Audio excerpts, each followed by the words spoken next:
Mark Rogers, TV Talking Ohio State Football. We bring in Claire Crawford from theozone.net. Please join her right there with her co-host, Joe Dexter, for Oh, Hail No.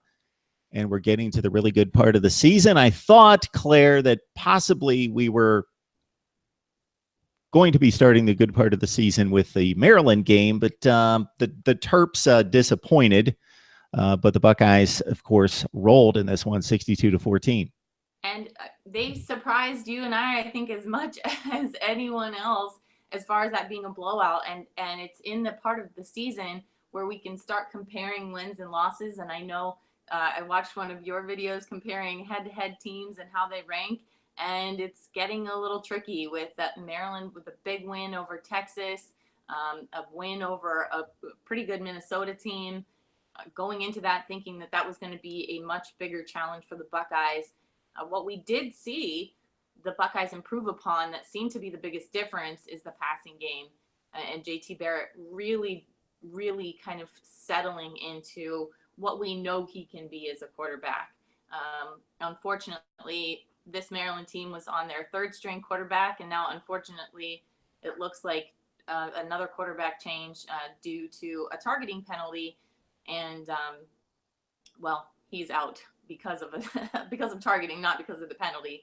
But definitely the Buckeyes rose to the occasion and came home with a win. Yeah, it's tough to assess this Maryland team, but as you mentioned, coming in, I certainly did not expect it to be a close game, but I expected it to be a little bit more of a fight. I thought the 28 to 30 point spread was pretty fair.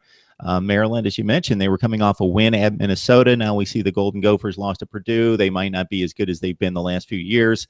The win at Texas, still very impressive. They win by 10, but that's opening day. Who knows if Texas was ready, whatever. But still, 2 wins over quality teams. They did drop one to Central Florida by 4 touchdowns. Now Central Florida is showing us that they might be pretty good as a group of 5 team. But I would have thought, okay, third string quarterback, wow, Ohio State can feast on this team. But that third string quarterback played well the week before. So he did have the one game under his belt, played well at Minnesota, pulled out the win, had fairly impressive stats in that game. But this was just an annihilation. 66 yards given up in an entire football game. That's the least that Ohio State's given up in forever. It was like 1960-61. For Maryland, it's the least that they had gained in 10 or 12 years.